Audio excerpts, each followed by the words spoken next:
नमस्कार।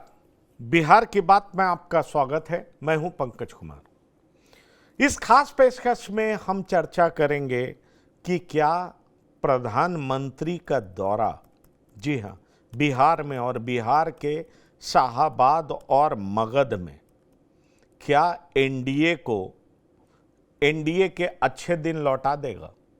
आप सोच रहे होंगे अच्छे दिन का मतलब क्या है। आप 2024 लोकसभा चुनाव का परिणाम देख लीजिए। एनडीए शाहाबाद की सीट अगर रोहतास जिले की बात करें तो बक्सर हार गई, काराकाट हार गई, और ये जान लीजिए सासाराम में भी हार हो गई। और तो और अगर शाहाबाद की बात करें तो आरा भी हार गए। तो बड़ा सवाल ये है कि 48 सीट कुल मिलाकर के कहा जाता है कि शाहाबाद और मगध की जो ये सीटें हैं, उस पर क्या बीजेपी जिस तरीके से साल 2020 और 2024 में खराब परफॉर्मेंस दी है, क्या प्रधानमंत्री के दौरे के बाद ये सब ठीक हो जाएगा। ध्यान देने वाली बात यह है कि प्रधानमंत्री आज शाम पहुंचेंगे।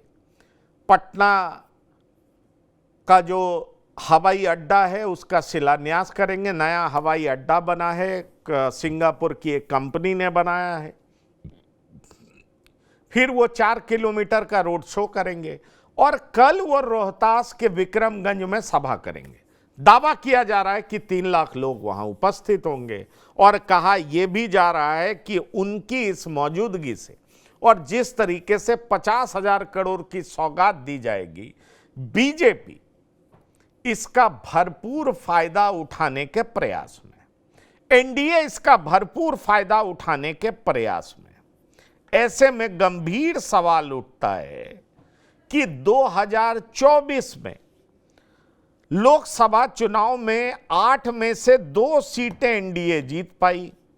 2020 के विधानसभा चुनाव में एनडीए को इस इलाके में 48 में से 8 सीटें मिल पाई।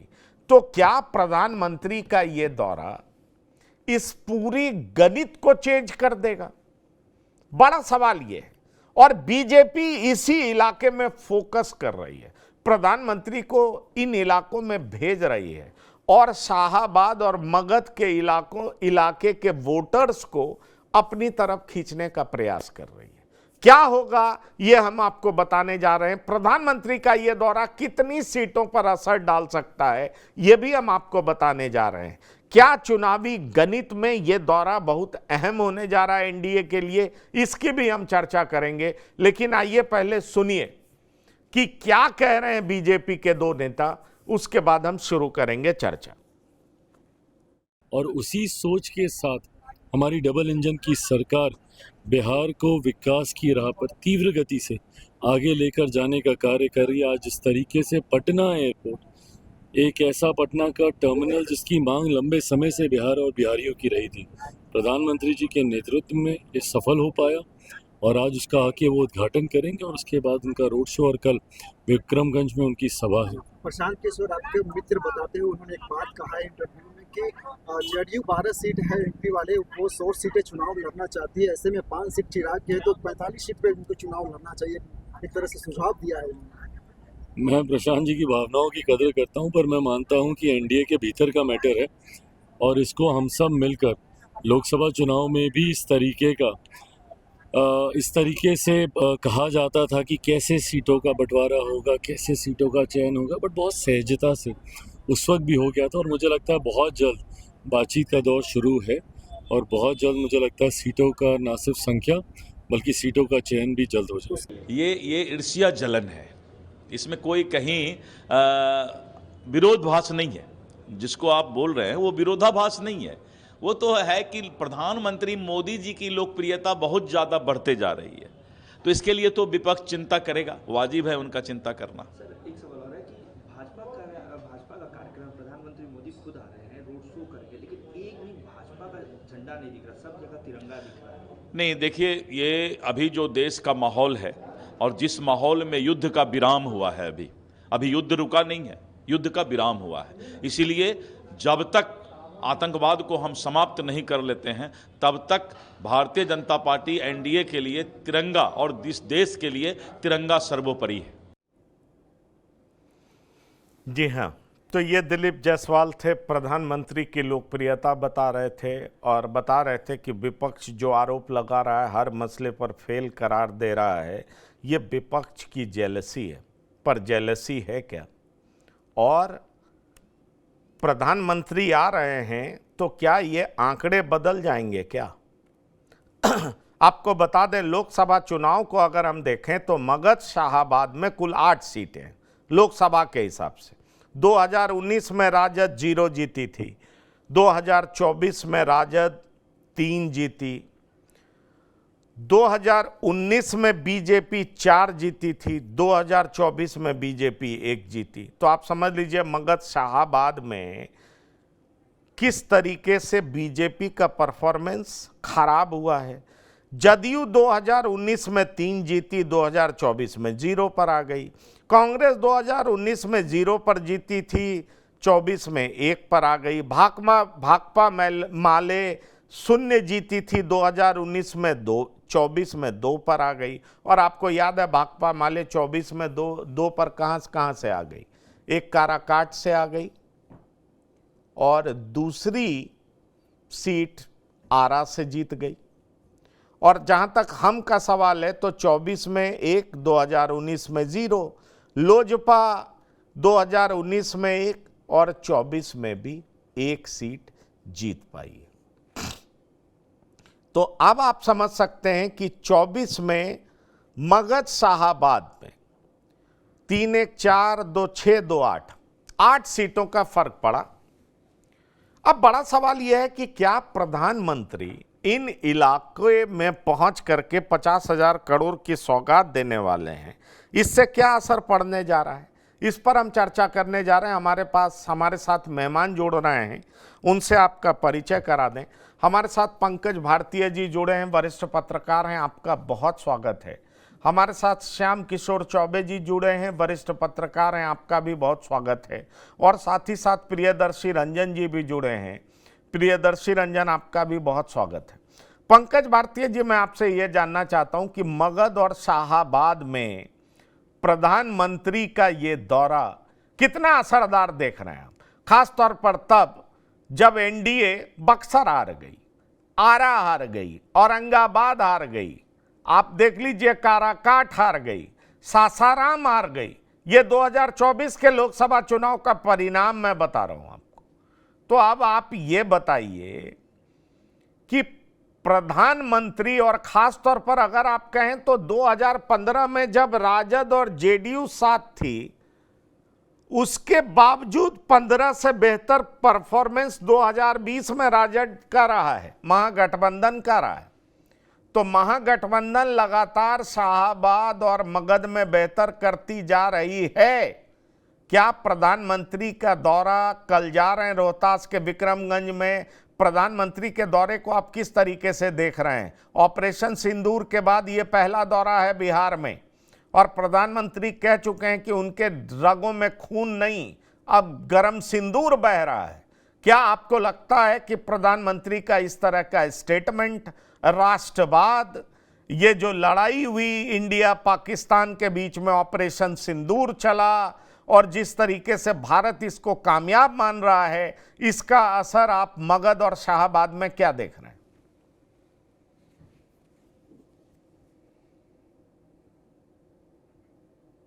अनम्यूट करिए पंकज भारतीय जी।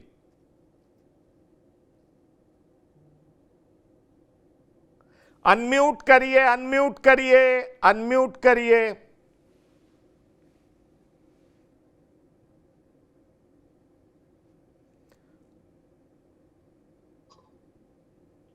जी, नरेंद्र मोदी जी के इस दौरे को अगर हम चुनावी दौरा कहें तो कुछ गलत नहीं होगा। ये अलग बात है कि ऑपरेशन सिंदूर के बाद ये इनका पहला दौरा है, लेकिन इनका इससे पहले का दौरा, मधुबनी का दौरा जो था, वो भी चुनावी दौरा ही था। अब रही बात मगध और शाहाबाद की, तो आप बखूबी जानते हैं कि एनडीए का प्रदर्शन सबसे खराब प्रदर्शन पूरे बिहार में अगर पिछले विधानसभा चुनाव 2020 के विधानसभा चुनाव और 2024 के विधानसभा में सबसे खराब प्रदर्शन रहा तो वो मगध और शाहाबाद का इलाका रहा है। और आप देखेंगे कि ये खराब प्रदर्शन का सिलसिला जो है 2020 से शुरू हुआ है, लेकिन इसकी नींव 2015 में ही पड़ गई थी। तो जाहिर सी बात है कि नरेंद्र मोदी जी की जो स्ट्रैटेजी अब तक रही है, आप जब देखेंगे दूसरे प्रांतों में जो उनको स्ट्रैटेजी रही है, तो वो उस इलाके को ज्यादा फोकस करते हैं जहां वो अपने को कमजोर पाते हैं। आप अगर हम ये कहें कि जो आप नरेंद्र मोदी की तुलना प्रतियोगिता परीक्षा की तैयारी कर रहे वैसे छात्र से कर सकते हैं जो कि अपनी कमजोरी को आंक करके, और जब लगता है कि उनका जो सबसे कमजोर क्षेत्र ये है उसको वो टारगेट करते हैं, फिर उसके बाद की आगे की वो तैयारी शुरू करते हैं। तो इनका जो मगध और शाहाबाद का जो दौरा है इसी तैयारी का हिस्सा है। और वो इस लगता है उनको कि जो ऑपरेशन सिंदूर के बाद उनको कहीं ना कहीं यहाँ के चुनाव में उनको फायदा मिल सकता है। अभी अभी उनके दौरे से ठीक पहले जो पटना में जो कुछ पोस्टरें लगी हैं तो वो है कि न देश झुकेगा न बिहार का विकास रुकेगा। मतलब एक तरफ वो 50,000 करोड़ का जो तोहफा दे रहे हैं, विकास योजनाओं का जो शिलान्यास करेंगे, इसके साथ साथ वो जो है राष्ट्रवाद का भी तड़का लगा रहे हैं। तो कुल मिलाकर के विकास योजनाओं के साथ साथ वो राष्ट्रवाद का तड़का लगा करके मगध और शाहाबाद में जो उनका जो चुनावी जमीन जो उखड़ा हुआ है उसको वो सहेजने की कोशिश कर रहे हैं। चुनावी जमीन जो उखड़ा हुआ उसको सहेजने की कोशिश कर रहे हैं, क्या कामयाब हो पाएंगे चौबे जी? आप कैसे देख पा रहे हैं? क्या प्रधानमंत्री की जो लोकप्रियता है, ऑपरेशन सिंदूर की कामयाबी है, राष्ट्रवाद के साथ विकास का कॉकटेल है, क्या ये सारे मुद्दे हार को जीत में तब्दील करेंगे मगध और शाहाबाद में? देखिए, अभी चुनाव में 5 महीने बाकी हैं, अभी कहना मुश्किल है। पहली बात, ये सिद्धांत वाक्य है कि 5 महीने पहले, खासकर असेंबली इलेक्शन के पहले कुछ कहना कि कौन आगे बढ़ जाएगा बड़ा मुश्किल काम है। इसलिए कि विधानसभा चुनाव का परिणाम चुनाव की घोषणा के बाद से हवा बननी शुरू होती है कि किस बात को लेकर वहां हवा बनेगी किसी भी क्षेत्र में। जहां तक मगध और शाहाबाद रेंज की बात है तो आप देखेंगे कि ये शाहाबाद रेंज से भी सेना में ज्यादा लोग गए हैं, और अगर ऑपरेशन सिंदूर की कामयाबी को भुनाना चाहेंगे मोदी या भाजपा या एनडीए तो उनको अग्निवीर का भी तो जवाब देना पड़ेगा, पहली बात।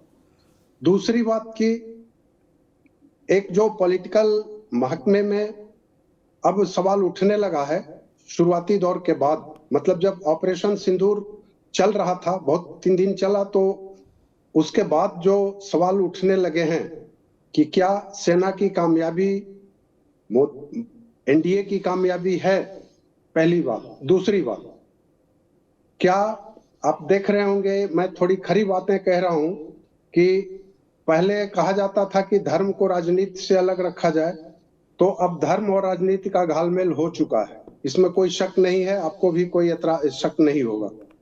क्या सेना का भी राजनीति के साथ अब घालमेल किया जाएगा? सैनिक कार्रवाइयों का अपने ऊपर ये लिया जाएगा कि ये सारा कुछ हमने किया? और आखिरी बात है कि विधानसभा चुनाव में कास्ट इक्वेशन बहुत काम करता है, और 5 साल तक किए गए कार्य भी बहुत कार्य करते हैं। अब भी अगर 50,000 करोड़ ही नहीं 2 लाख करोड़ का भी शिलान्यास कर दिया जाए तो ये सवाल तो बना रहेगा कि पिछले 4.5 साल में ये क्यों नहीं किया गया, अभी क्यों किया जा रहा है। और अभी किया जाएगा तो क्या चुनाव के टाइम में नवंबर तक इसका रिजल्ट आने लगेगा क्या?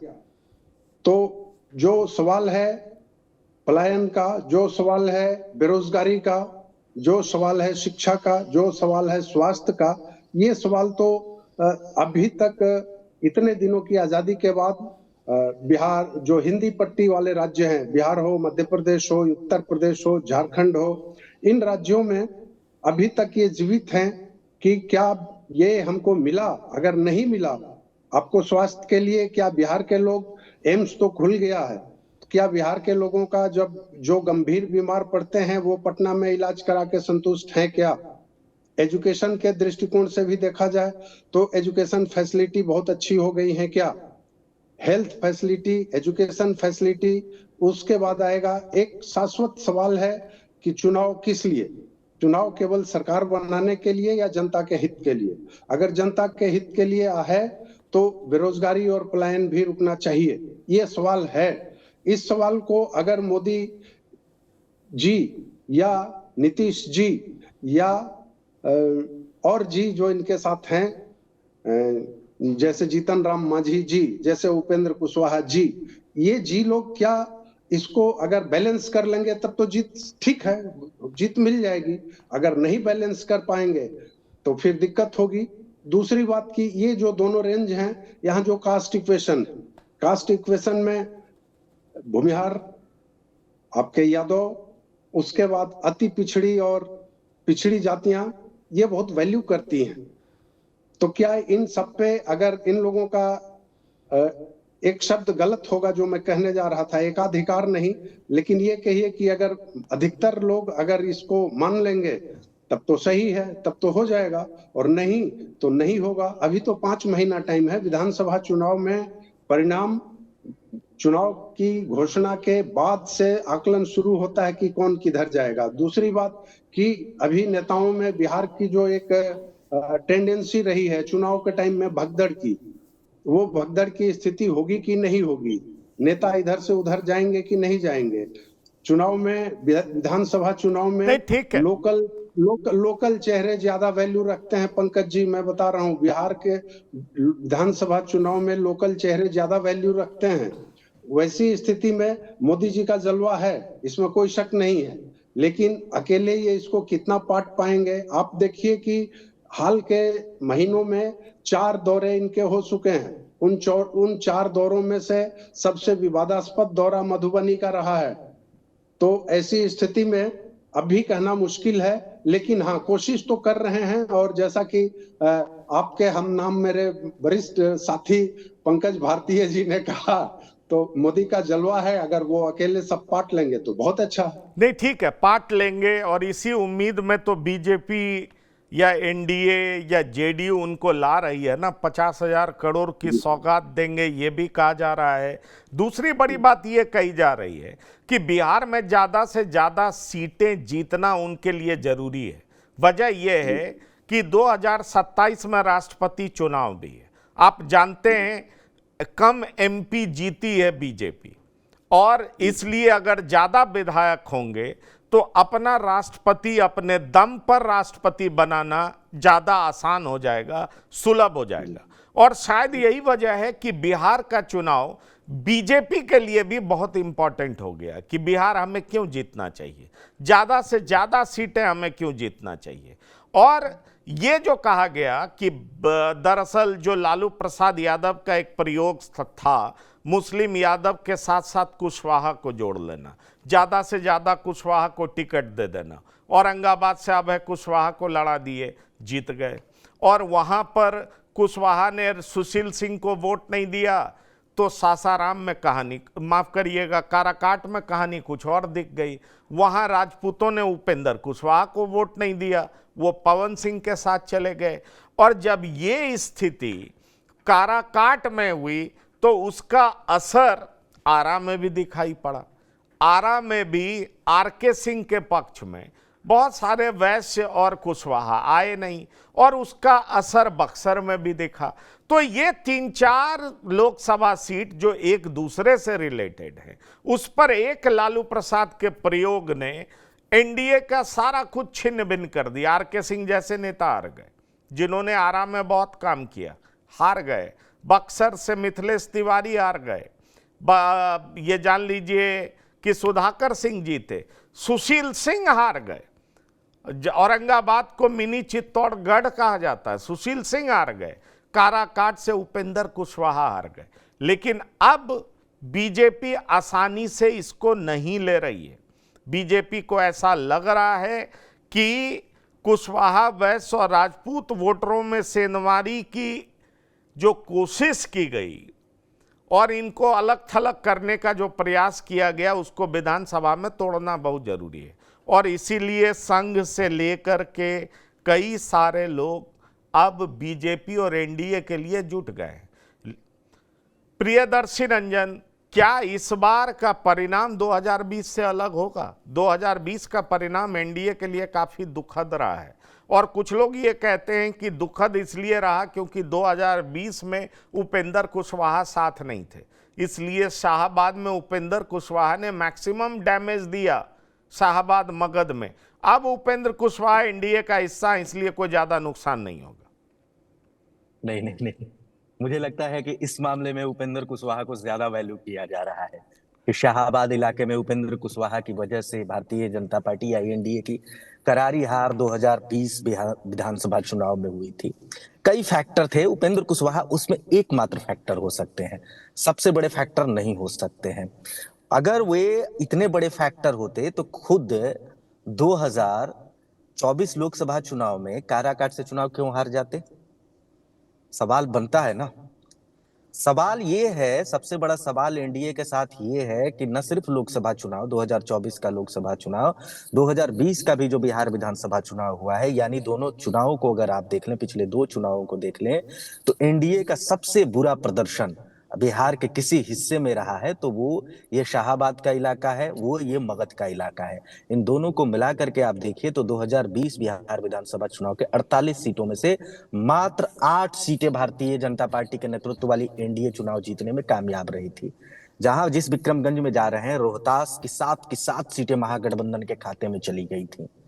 विक्रमगंज जो कि शाहाबाद और मिड पॉइंट आप कह सकते हैं, शाहाबाद और मगध का मैसेज देने की कोशिश होगी तो बहुत बड़ा एक कहिए कि एनडीए के लिए चुनौती बना हुआ है शाहाबाद और मगध का इलाका। और इसको मैं दूसरे शब्दों में कहूं, इसको सोनांचल कहिए। हालांकि सोन पुल्लिंग है, इसीलिए सोनांचल कहने में थोड़ा सा अटपटा लगता है, कोई नया शब्द कभी आए तो लोग कहेंगे, लेकिन इसको सोनांचल कहिए। सोन के जो किनारे किनारे वाले जितने इलाके हैं उसमें एनडीए का बहुत बुरा प्रदर्शन 2015 से ही चल रहा है, 2015 से ही चल रहा है, मैं कह रहा हूं 2020 और 2024। 2019 में भी थोड़ा बहुत रिकवरी की कोशिश हुई थी, लेकिन इसके बावजूद अपवाद उसको रखिए तो इस इलाके में एनडीए पूरी तरीके से मात खा रही है। 2020 में अगर आप मामूली अंतर से सरकार बना पाए तो उसका बहुत बड़ा कारण यह था कि आपको मगध और शाहाबाद ने आपकी चूक हो गई थी। क्यों चूक हो रही है?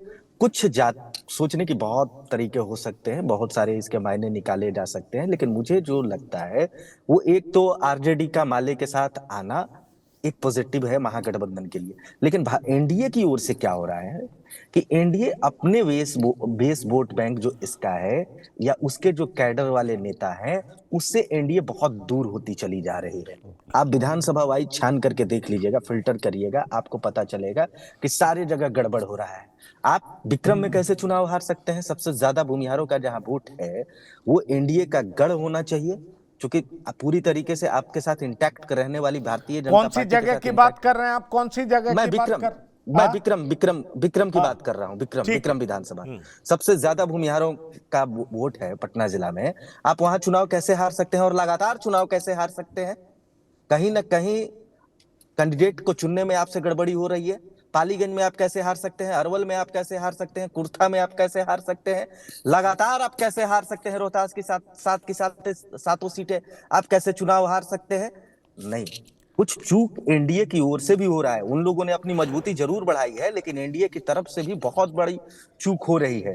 ये लोग कैंडिडेट चुनने में बहुत बड़ा गड़बड़ झाला कर रहे हैं। बिहार की दो जातियां, समझने की बात है, बिहार की दो ऐसी जातियां हैं, राजपूत और कुशवाहा। ये दोनों जातियां किसी पार्टी से ज्यादा अपनी जाति के प्रति प्रतिबद्ध रहती हैं।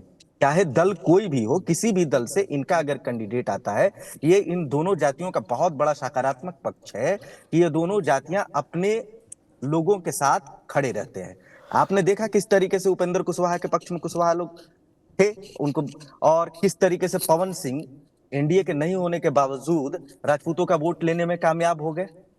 तो ये बता रहा है। अभय कुशवाहा का ही देख लीजिए, उपेंद्र कुशवाहा, तमाम लोग एनडीए के तरफ से थे, कहा जा रहा था, लेकिन जहां जहां कुशवाहा सीटें दी गई उन सीटों पर क्या असर पड़ा। तो इन दो जातियों को समझना और उनके हिसाब से कैलकुलेशन करना एनडीए के लिए चुनौती है। अभी ये अबूझ पहेली एनडीए के भीतर बना हुआ है। आपको चुनना पड़ेगा। शाहाबाद की आप जितनी सीटें, जहानाबाद की आप क्यों हारे? आपका कैंडिडेट चयन सही नहीं था। आप अगर कैंडिडेट ही सही नहीं देंगे तो आप चुनाव कैसे कैसे जीतेंगे? नहीं जीत सकते हैं आप। और एनडीए के लिए सबसे बढ़िया कोई क्षेत्र हो सकता था, वो मगध का क्षेत्र हो सकता था, शाहाबाद का क्षेत्र हो सकता था।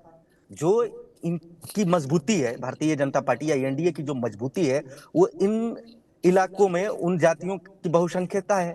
भूमिहार बहुल ये इलाका है, राजपूत बहुल ये इलाका है। अगर उपेंद्र कुशवाहा आपके साथ आ जाते हैं तो कुशवाहा बहुल भी ये इलाका आप मान लीजिए। तमाम फैक्टर हैं जो यहाँ पर एनडीए को बेहद मजबूत बनाता है। ये इलाका कोई मधेपुरा का इलाका तो है नहीं, कोसी क्षेत्र का इलाका तो है नहीं, पूर्णिया तो है नहीं, सुपौल तो है नहीं, सहरसा तो है नहीं। ये है गया, आरा, बक्सर, औरंगाबाद, रोहतास, सासाराम, जहां आप लगातार चुनाव हार रहे हैं। इन क्षेत्रों को चुनौती के तौर पर भारतीय जनता पार्टी एनडीए को लेना चाहिए। शायद नरेंद्र मोदी ने इसे स्वीकार किया है। यही कारण है कि वे विक्रमगंज में आ रहे, तमाम जगहों पे जा रहे हैं, लेकिन इसको भारतीय जनता पार्टी भी स्वीकार कर रही है कि इस क्षेत्र को जीतना है। इस क्षेत्र को अगर पुनः गढ़ बनाना है तो नए सिरे से कोशिश करने की जरूरत है। आरके सिंह चुनाव क्यों हार गए?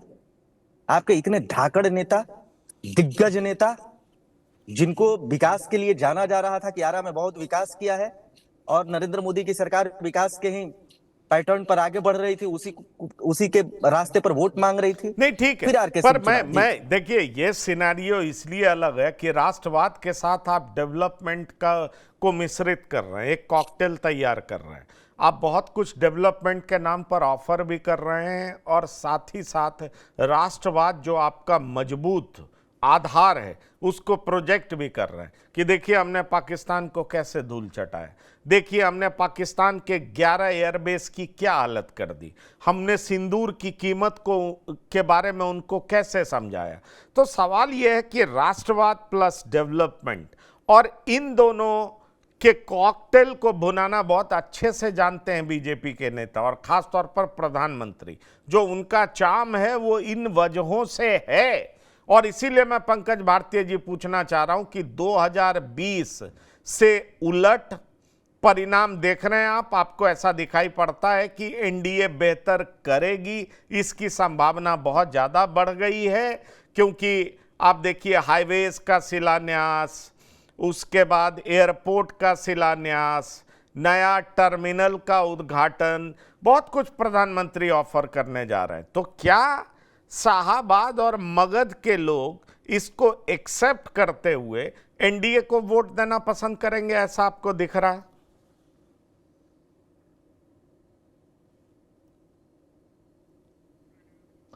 अनम्यूट करिए, अनम्यूट करिए, अनम्यूट करिए।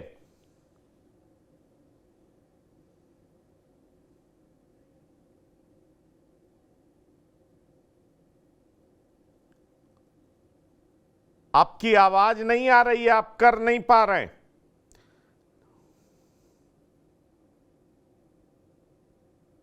चलिए मैं ये सवाल श्याम किशोर चौबे जी से ले लेता हूं, जब आपकी आवाज आएगी तब आपसे बात करूंगा। जी हाँ जी, देखिए जिन चीजों की आपने बात की और जो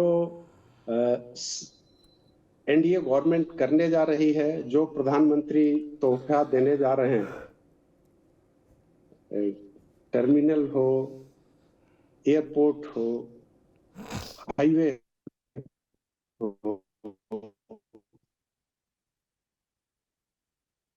मैंने पहले भी कहा कि ये चीजें आज ही क्यों, पहली बात। दूसरी बात कि जो वोटर हैं, जो वोटर्स हैं, वोटर्स में जो आपके जो बहुसंख्यक आबादी है, जिनकी बहुत ज्यादा आबादी है, वो बहुत ज्यादा मतलब 70%, 80% आबादी जो है, उसको एयरपोर्ट से क्या लेना देना है, उसको टर्मिनल से बहुत कुछ क्या लेना देना है। उसको चाहिए रोजी रोटी। अगर रोजी रोटी की आप व्यवस्था करते हैं जो, तो वो उसको उसके लिए ज्यादा फायदेमंद होगा। आपको मैं बताऊं कि अभी हाल में जो चुनाव हुए कई राज्यों में, मतलब पिछले 1-1.5 साल में जितने राज्यों में चुनाव हुए हैं, उनका परिणाम किस बात से ज्यादा प्रभावित रहा? मैं विधानसभा चुनाव की बात कर रहा हूं, लोकसभा चुनाव की नहीं। ज्यादा प्रभावित रहा महिलाओं को कुछ रुपए, 1000 कहीं, कहीं 1500, कहीं 2000, कहीं 2500 रुपए महीने देने का। वोट कहां जा रहा है? 1000 रुपए पे जा रहा है, 1000 रुपया महीना पे जा रहा है। वोट कहां जा रहा है? 2500 रुपए महीने पे जा रहा है। वोट कहां जा रहा है? 1500 रुपए महीने पे जा रहा है। तो इससे समझा जा सकता है कि लोगों की जरूरतें क्या हैं। हवाई जहाज जरूरत है या उनका पेट चलाना जरूरत है? हवाई जहाज जरूरी है या उनके बच्चों की शिक्षा जरूरी है? आप शिक्षा, स्वास्थ्य और ऐसे ओवरऑल जीएसडीपी के स्तर पे देखें बिहार को, गरीबी में देखें बिहार को, तो वो कहां टिकता है? बेशक नीतीश बाबू 2005 से आज तक ऑलमोस्ट 20 साल से शासन कर रहे हैं, विकास बाबू के नाम से जाने जाते हैं। लेकिन इन 20 वर्षों में और केंद्र सरकार की 11 वर्षों के में क्या बिहार की गरीबी सुधरी? क्या बिहार में शिक्षा का स्तर सुधरा? क्या बिहार में स्वास्थ्य का स्तर सुधरा? क्या बिहार में पैदावार की स्थिति पहले से बेहतर हो गई? एक वो खेती बहुल राज्य है जहां खेती पे लोग ज्यादा आश्रित हैं, वहां से अगर खेती की स्थिति सुधर गई तो पलायन क्यों है? ये सारी चीजें हैं। सरकार दे रही है, मतलब करने जा रही है, ठीक है, अच्छा है, करना चाहिए। मैं ये नहीं कह रहा हूं कि नहीं करना चाहिए। आप एयरपोर्ट बनाइए, वेरी गुड। आप एनएच जितना चौड़ा और जितना बढ़िया मजबूत बनाइए, बहुत अच्छा। आप रेलवे स्टेशन को दुरुस्त करिए, बहुत अच्छा। लेकिन जनता की जो जरूरतें हैं, इमीडिएट जरूरतें हैं, इमीडिएट जरूरत शिक्षा है, स्वास्थ्य है, उस पर अगर आप ज्यादा, अभी तक कोई नहीं कर रहा है। मैं ये नहीं कर रहा हूं कि कोई कर रहा है, कोई नहीं कर रहा है, कोई पॉलिटिकल, और मेरी समझ से कोई भी पॉलिटिकल पार्टी इसमें इंटरेस्टेड ही नहीं है, कोई भी नहीं है। अगर इंटरेस्टेड हो करे तो उसका मतलब प्रताप ज्यादा फैलेगा, उसका, और मैं कहूं उसको पुण्य भी ज्यादा मिलेगा और उसकी लोकप्रियता भी ज्यादा मिलेगी। ऐसे में बाकी चीजों के भरोसे अगर चुनाव जीतना है, जो हो रहा है, आज नहीं वर्षों से हो रहा है, आज ही से नहीं, शुरू से हो रहा है। आज 75-76 साल के देश में अगर शिक्षा के लिए शिक्षा की इतनी खराब स्थिति है, खास करके गवर्नमेंट एजुकेशन की, गवर्नमेंट हॉस्पिटल्स की इतनी खराब स्थिति है। आपके यहाँ लगातार प्राइवेट स्कूल्स खोल रहे हैं, प्राइवेट, केवल बिहार ही नहीं, सब जगह यही हाल है। प्राइवेट कॉलेजेस खुल रहे हैं, प्राइवेट यूनिवर्सिटीज खुल रही हैं, प्राइवेट हॉस्पिटल्स खुल रहे हैं, चेन खुल रहा है। क्यों भाई? सरकार क्या कर रही है? सरकार किस लिए है? हम किसको बोलेंगे? हम तो सरकार को ही बोलेंगे ना। तो ये व्यवस्था करनी चाहिए। बाकी ये जो चीजें हैं, जो आपने कहा कि 50,000 करोड़ की सौगात देने आ रहे हैं, बहुत अच्छा है, आप दीजिए। और जैसा कि बाकी वक्ताओं ने भी कहा, प्रतिभागियों ने कहा कि ठीक है, मोदी जी का जलवा है, मोदी जी के ही भरोसे चुनाव है। एक चीज और, जैसा कि वत्स जी ने कहा, ये देखिए अभी कुशवाहा जी उधर दौरे पे हैं लगातार, कुशवाहा जी को दौड़ाया जा रहा है। कुशवाहा वोट आप इकट्ठा करिए, गोलबंद करिए, वो अच्छी बात है, ठीक है, अपने ढंग में करिए। लेकिन मेरा एक मानना है कि जनता को उसकी जो जरूरतें हैं, बेसिक नीड्स हैं, उसको आप दीजिए, उस पे आप बोलिए कोई नहीं। ठीक है, आप ये बात कह रहे हैं, लेकिन अगर हम रोहतास जिले को लें, नहीं हो पा रहा है ना? रोहतास जिले को लें, प्रियदर्शी रंजन जी, 7 विधानसभा क्षेत्र है, काराकाट, डेहरी, नोखा, दिनारा, करगहर, सासाराम और चेनारी। 7 सीट पर 2020 में आरजेडी जीती है, महागठबंधन का कब्जा रहा है। ऐसे में सवाल ये उठता है कि क्या इस बार एंटी इनकम्बेंसी भी होगा, प्रधानमंत्री का विशेष उपहार भी होगा, कई तरह की घोषणाएं भी होंगी। क्या ये सारे फैक्टर्स एनडीए के पक्ष में मतदान करा सकता है, एनडीए को ज्यादा सीटें दिला सकता है? प्रियदर्शी रंजन जी, आप कैसे देख रहे हैं? क्योंकि हम अगर आपको बताएं, रोहतास जिले में 7 विधानसभा सीट की हमने बात की। अब काराकाट से सीपीएम के अरुण सिंह विधायक हैं, डेहरी से राजद के फतेह बहादुर कुशवाहा हैं, नोखा से राजद की अनीता देवी हैं, दिनारा से राजद के विजय कुमार मंडल हैं, करगहर से कांग्रेस के संतोष मिश्रा हैं, सासाराम से राजद के राजेश कुमार गुप्ता हैं, चेनारी से कांग्रेस के मुरली प्रसाद गौतम हैं। अब बड़ा सवाल ये उठता है कि ये सब जो जीते हुए हैं, एनडीए की सरकार, एनडीए के तो ये विधायक हैं नहीं, ये अपने अपने आरजेडी के विधायक हैं, इनकी सरकार थी नहीं, ऑब्वियस है बहुत काम करने का मौका इनको नहीं मिल पाया होगा। ऐसे में प्रधानमंत्री का पहुंचना, बहुत तरह की घोषणा करना और फिर ये बताना कि अब पक्ष अभी भी एनडीए के फेवर में है, मजबूत जातीय समीकरण है, तो क्या इस बार आपको लग रहा है कि रोहतास जिले के इन सीटों पर माहौल बदल सकता है, एनडीए के पक्ष में जा सकता है? क्योंकि 7 की 7 सीट जो महागठबंधन ने जीता है, वो इस बार परिणाम एनडीए के पक्ष में होगा और ज्यादा सीटें एनडीए को मिलेगा, ऐसा आपको दिख रहा है क्या? बदलना चाहिए, माहौल बदलना चाहिए, ऐसा उम्मीद की जाती है एनडीए की ओर से। अभी देखिए, मैं आरा में बैठा हुआ हूँ, अभी मैं आरा से लाइव हूँ, उसके पहले मैं बक्सर में था। इन्हीं इलाकों में मैं 3-4 दिनों से घूम रहा हूँ माहौल पता करने के लिए कि आखिर जनता का मिजाज क्या है। लग रहा है कि जनता परिवर्तन चाह रही है, लेकिन उसके लिए जो प्रयास होने चाहिए उनको कैश करने के लिए, इनकैश करने के लिए एनडीए की ओर से वो तमाम हथकंडे भी आजमाए जाने चाहिए। नरेंद्र मोदी के भरोसे एनडीए है, उन्हीं के भरोसे तमाम जो एनडीए की पार्टियां हैं उनको लगता है कि उन्हीं के भरोसे नैया पार होगी, और ये भी 16 आने सच है। जनता भी उम्मीद मोदी से ही लगा करके बैठी हुई है कि मोदी आएंगे और उनके हालात में सुधार होंगे। जो आप बता रहे हैं घोषणाओं की बात, पिछले 2 बजट में जिस तरीके से बिहार के बारे में, बिहार के लिए घोषणाएं की गई हैं, कहीं ना कहीं बिहार में बदला बदला सा माहौल है 2020 की तुलना में। मैं कई इलाकों में गया हूँ, नॉर्थ बिहार के भी इलाकों में गया हूँ, साउथ बिहार के इलाकों में भी घूमा हूँ पिछले 2 महीनों में, और तो पता ये चलता है कि एनडीए के प्रति माहौल है, एनडीए से ज्यादा भारतीय जनता पार्टी के प्रति। मैं थोड़ा सा इसमें और सुधार करके कहना चाहता हूं कि मैं जब घूम रहा था, ये जो वॉर हुआ है, ऑपरेशन सिंदूर हुआ है, उसके पहले और उसके बाद दोनों में, तो ऑपरेशन सिंदूर के पहले जब मैं बिहार में घूम रहा था तो स्पष्ट तौर पर यह लग रहा था कि भारतीय जनता पार्टी बिना किसी सहयोगी दल के भी बिहार में अपने बूते सरकार बना सकती है, सरकार में आ सकती है। ऑपरेशन सिंदूर के बाद थोड़ा माहौल और बदला बदला सा है, बदला इन द सेंस कि कुछ जो न्यूट्रल वोटर होते थे, जो भारतीय जनता पार्टी के प्रति पूरी तरीके से सिंपैथी रख रहे थे, उनमें थोड़ा सा कुछ सवाल आ गया है।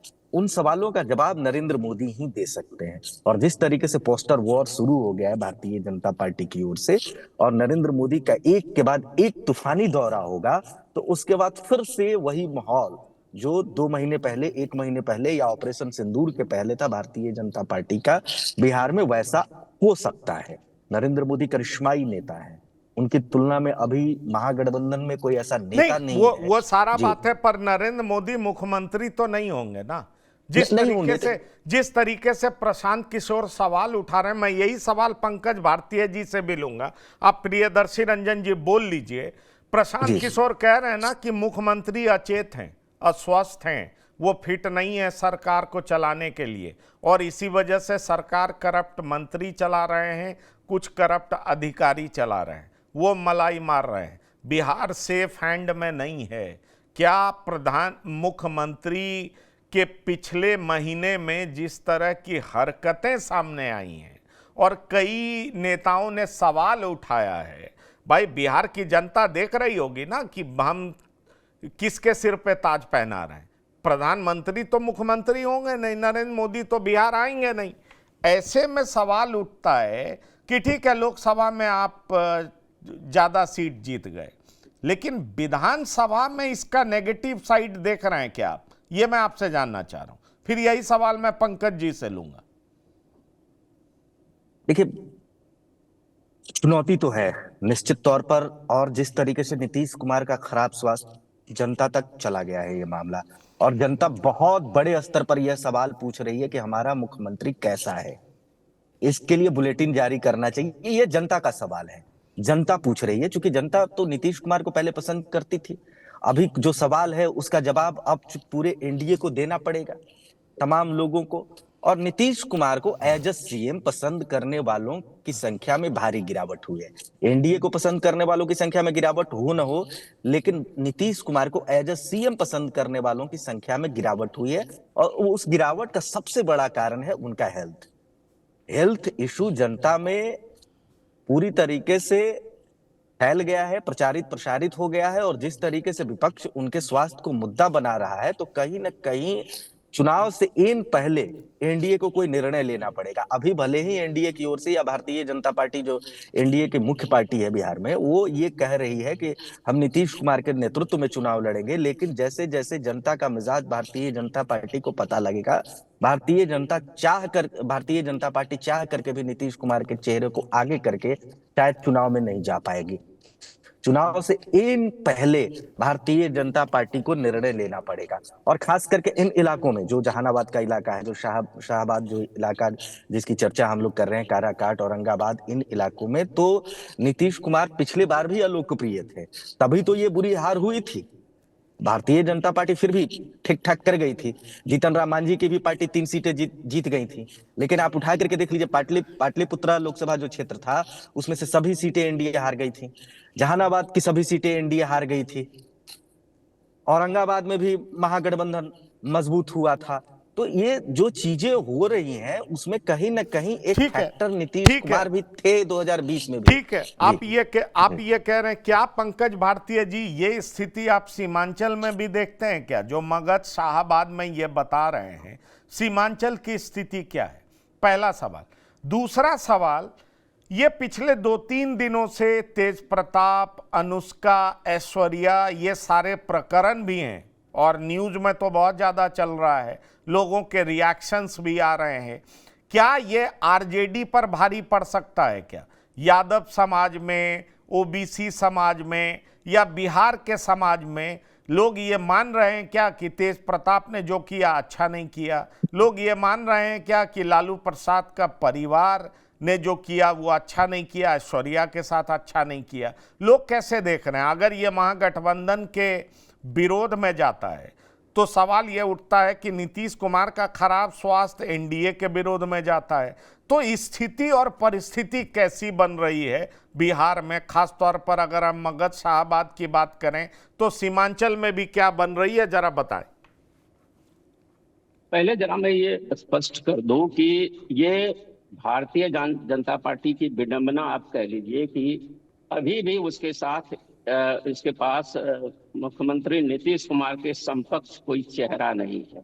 और बिहार की राजनीति में एक बात लंबे समय से कही जाती रही है कि बारात किसी भी गठबंधन का हो, दुल्हा नीतीश कुमार ही होंगे।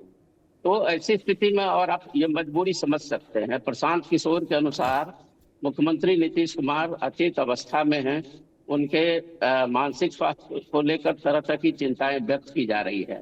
बावजूद अगर अभी भी भारतीय जनता पार्टी नीतीश कुमार को अपना नेतृत्व दे रही है, उसको अपना चेहरा बनाए हुए है, तो ये भारतीय जनता पार्टी की मजबूरी है। क्योंकि आप माने या ना माने, सच्चाई आज भी यही है कि 15 से 18% वोट जो है वो नीतीश कुमार के पास आज भी है। ऐसे में नीतीश कुमार को आगे रखना भारतीय जनता पार्टी की मजबूरी बनेगी। और बात अगर हम मगध और शाहबाद इलाके की करें, तो राजद ने जो अपना सोशल इंजीनियरिंग वहां पर किया बीते चुनाव में, खास करके उन्होंने राजद के वोट बैंक के साथ जो है सो कुशवाहा को जोड़ा। इसके बाद आप देख सकते हैं वहां पर कि राजपूत बिरादरी और वैश्य बिरादरी में भी उन्होंने सेंधमारी की। जिसका परिणाम ये रहा कि काफी अच्छी सफलता राजद को मिली, वहां पर महागठबंधन को मिली। अब हम वहां से चलते, ये राजनीतिक ये सोशल इंजीनियरिंग का कमाल था कि राजद को, महागठबंधन को वहां बड़ी सफलता मिली। और अगर आने वाले विधानसभा चुनाव में महागठबंधन इसी सोशल इंजीनियरिंग के सहारे आगे बढ़ती है तो ये कह पाना कि फिर से उसे सफलता नहीं मिलेगी, बड़ी जल्दीबाजी होगी। ऐसे में अब ठीक है, करिश्माई नेतृत्व वाली क्षमता रखते हैं नरेंद्र मोदी जी, लेकिन ये बिहार है, यहाँ सोशल इंजीनियरिंग की चलती है। ऐसे में महागठबंधन से सोशल इंजीनियरिंग को उनका राष्ट्रवाद और उनका ये विकास का जो तरीका है कितना तोड़ पाएगा, ये कहना मुश्किल है। अब हम आते हैं इस कोसी सीमांचल में, और वो तेज प्रताप प्रकरण की अगर हम बात करते हैं तो निश्चित तौर पर थोड़ी देर के लिए लालू परिवार की छवि को बट्टा जरूर लगा है इस प्रकरण से, इस बात से आप इनकार नहीं कर सकते हैं। उसकी बड़ी वजह ये भी है कि ऐश्वर्या और अनुष्का दोनों ही यादव बिरादरी से आते हैं। लेकिन अगर हम सीमांचल की बात करें तो बहुत ज्यादा फर्क इस मुद्दे पर आम लोगों के बीच देखने को नहीं मिल रहा है। ऐसा नहीं है कि आने वाले चुनाव, हालांकि बीते चुनाव की बात करें तो आपको मालूम होगा कि कोसी सीमांचल के इलाके में राजद को आशातीत सफलता नहीं मिली थी। AIMIM के सेंधमारी की वजह से निश्चित रूप से तेजस्वी सरकार बनाने से चूक गए थे, उसमें कोसी सीमांचल के इलाके की महत्वपूर्ण भूमिका रही थी। लेकिन तेज प्रताप प्रकरण के कारण थोड़ा बहुत जरूर बट्टा लगा है इस इलाके में राजद पर, लेकिन चुनाव में उसका बहुत ज्यादा कुछ असर हो जाएगा, ये कहना थोड़ी सी जल्दीबाजी होगी। लोग ये मानते हैं कि ये बिल्कुल एक पारिवारिक मामला है, निजी मामला है। और अगर आप बात करें तो राजद के नेता के रूप में इस इलाके के जो राजद के समर्थक हैं ये, तो वो मानते हैं कि उनका नेता जो है तेजस्वी ही है लालू के बाद। तेज प्रताप को यहाँ नेता के रूप में नहीं देखा जाता है, इस लिहाज से बहुत कुछ यहाँ अंतर देखने को नहीं मिल सकता है। नहीं, वो बात तो ठीक है, पर हम आपको एक बात बता दें कि जो जातीय समीकरण एनडीए के पक्ष में है, मजबूत लीडरशिप एनडीए के पक्ष में है। नीतीश कुमार का खराब स्वास्थ्य जरूर है, लेकिन एनटी यादव जो गोलबंदी होता है पिछले कुछ चुनाव से, वो भी एनडीए के पक्ष में है। ऐसे में अगर एक और फैक्टर हो जाए जिसकी संभावना अभी भी बनी हुई है, मुकेश साहनी कभी भी स्विच ओवर हो सकते हैं। मुकेश साहनी का ऑब्वियस चॉइस बीजेपी है, उनके वोटर्स बीजेपी के साथ ज्यादा कंफर्टेबल फील करते हैं, ये बात आप जान लीजिए। भले ही मुकेश साहनी अभी खूब बयान दें, तरह तरह की बात करें, लेकिन मुकेश साहनी इधर भी आ सकते हैं। और ये मैं दावे के साथ कह रहा हूं, क्योंकि बीजेपी के बड़े नेताओं से बात होती है तो कहते हैं कि अभी ऑप्शन बाकी है, दरवाजा खुला हुआ है। और ऑफ द रिकॉर्ड उनसे भी आप बात करिए उनके पार्टी के भीतर, और आप आरजेडी में बात करिए तो आरजेडी के बड़े नेता भी कह सकते हैं मुकेश साहनी कुछ भी कर सकते हैं। मैं चौबे जी यही पूछना चाहूंगा, अगर साहनी ने भी इधर का रुख कर लिया तब तो महागठबंधन के लिए बड़ी मुश्किल हो जाएगा। एनडीए के पक्ष में माहौल बनता दिखता है। देखिए, मुश्किल तब, अगर शब्द आपने लगा दिया, अगर हो जाएगा तब तो मुश्किल हो जाएगी। लेकिन एक सवाल यह भी है कि अगर मुकेश साहनी ने 2020 के परिणाम पर एक बार फिर से चिंतन कर लिया तो क्या होगा? अगर उन्होंने 2020 का अतीत देखा कि उनके जीते हुए विधायक कैसे कहां चले गए, तो फिर क्या होगा? ऐसा तो है नहीं कि मुकेश साहनी 40-50 विधायक लेके आने वाले हैं। तो अगर चले जाएंगे तब तो निश्चित तौर पे मुश्किल होगी। और एक सवाल आपने हमसे नहीं किया, ये आपने पंकज भारतीय जी से किया था, वो जवाब दे रहे थे तो मेरे दिमाग में एक फितूर घूम रहा था, तेजस्वी और तेज प्रताप का मामला। तुरंत मेरे दिमाग ने रोल बैक किया आज से 6-7-8 महीने 10 महीने क्या कहिए साल भर पहले, कि झारखंड और बिहार तो दोनों भाई भाई ही हैं ना।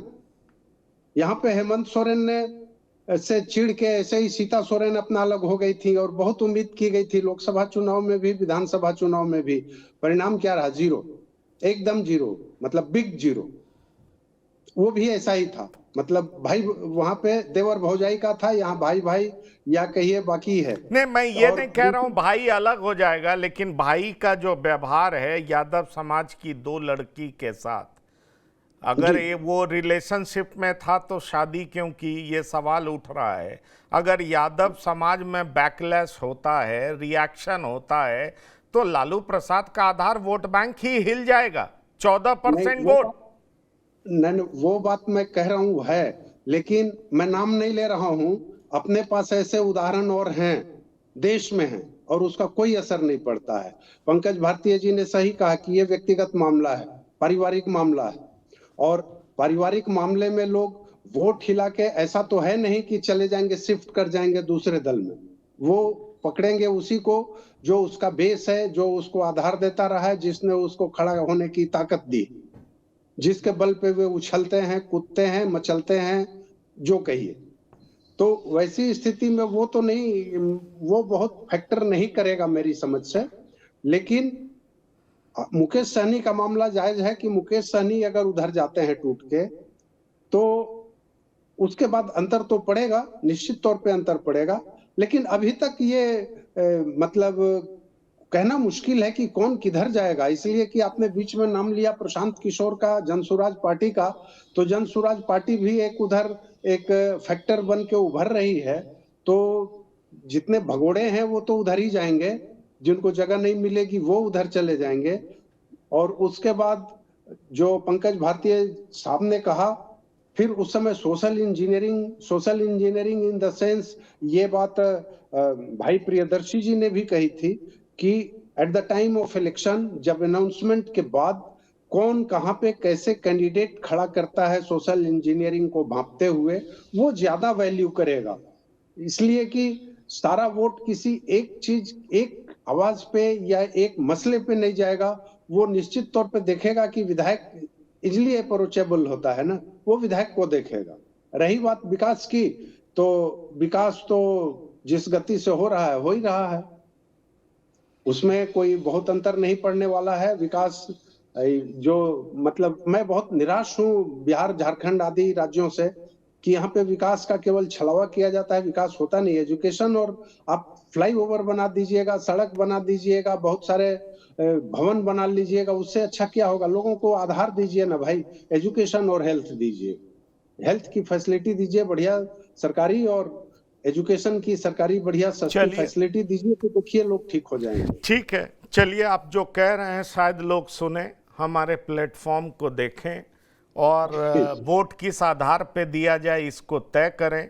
बड़ा सवाल यह है कि प्रधानमंत्री मोदी का दौरा एनडीए का सबसे बड़ा ट्रम्प कार्ड, मगध और शाहाबाद में क्या असर दिखाएगा, बड़ा सवाल यह है। आरजेडी के भीतर मचे कोहराम से महागठबंधन की राजनीति पर क्या असर पड़ेगा, यह भी बड़ा सवाल है। क्योंकि आपको बता दें, आरजेडी के भीतर जो मच रहा है उसको कांग्रेस भी बड़े तरीके से भांप रही है, और पप्पू यादव बहुत तरह की बात पहले ही कर चुके हैं। ऐसे में गंभीर सवाल उठता है कि क्या ऑपरेशन सिंदूर के बाद प्रधानमंत्री का दौरा, 50,000 करोड़ का सौगात, और इस बीच महागठबंधन के सबसे बड़े घटक दल आरजेडी का एक बड़ा नेता तेज प्रताप यादव द्वारा तथाकथित किया गया ये कार्य कि अगर वो रिलेशनशिप में थे तो उन्होंने ऐश्वर्या से शादी क्यों की, क्या उनकी निजी जिंदगी का ये मसला बिहार की राजनीति को प्रभावित करेगा, और प्रभावित करेगा तो किसके पक्ष में करेगा, किसके विपक्ष में करेगा, ये एक बड़ा सवाल है। और इसका जवाब जैसे भी मिलेगा हम आपको बताते रहेंगे। बिहार के पल पल के रुख से हम आपको अवगत कराते रहेंगे कि आखिरकार प्रधानमंत्री आए, शाहाबाद गए, रोहतास के विक्रमगंज गए, वहाँ पर भीड़ कितनी थी, कितने लोग आए, किस तरह का जोश था, माहौल कैसा दिख रहा था, और वो क्या इंडिकेट करता है, वो सब हम बताएंगे। आप पंकज भारतीय जी, श्याम किशोर चौबे जी, प्रियदर्शी रंजन जी, बिहार की बात में शिरकत करने के लिए बहुत बहुत धन्यवाद और शुक्रिया। तो बिहार की बात में इतना ही। ताज़ा तरीन खबरों के लिए आप लगातार देखते रहिए TV9। धन्यवाद, नमस्कार। हैं।